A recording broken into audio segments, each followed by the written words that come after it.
All this week on CBC News Tonight, we'll be doing a special series on travel. We'll bring you everything from the pilot guide's Ian Wright to the secret spots of London.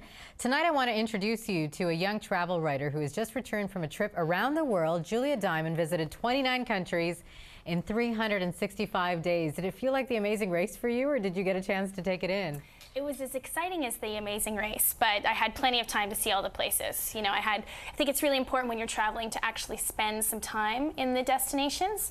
So it wasn't like, you know, you would just kind of hop and go. You actually stayed in some communities for a while and enjoyed it. Absolutely. It's very important to do that. I could see, you know, 100 countries, but what would I be able to say about them? Yeah, exactly. 29 is good enough for now. Yeah. Tell me about the first story that we're going to see.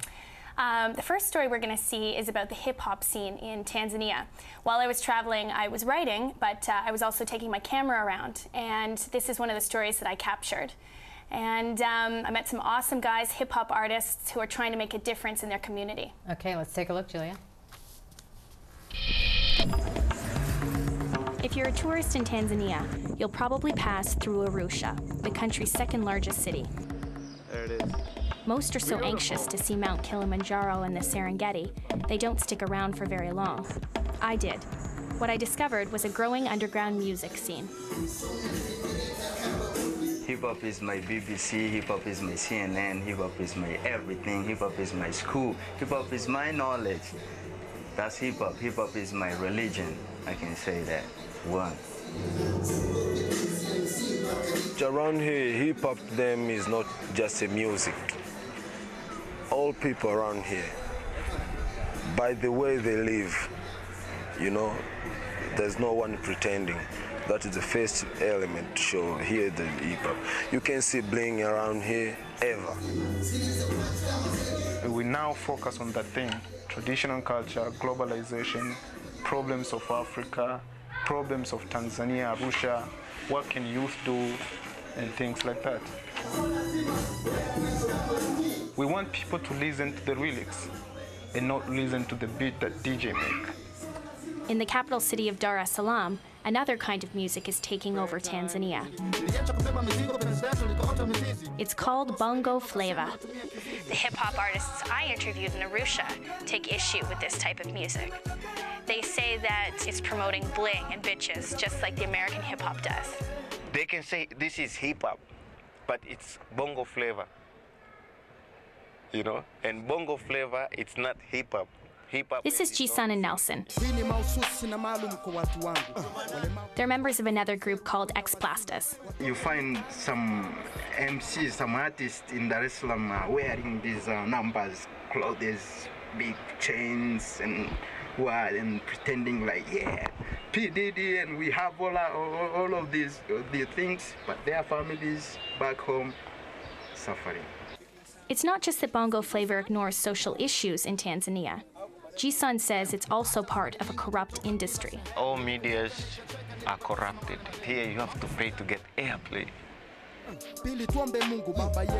When you come up with a song of dissing maybe the government or politics, or dissing, you know, like a leader in a government, dissing somebody, if you won't use trick words and if you put it straight, it won't be played anywhere. They hate the reality. They don't want to hear the reality. Our people in here are very blind. They don't know what is going on in hip-hop. They don't know what is hip-hop scene. So what we want to do a revolution in Tanzania. Wow. Julia, that was amazing. I mean, do they really like, or do they compare themselves to American hip-hop in any way? I know they were talking about it. They definitely do.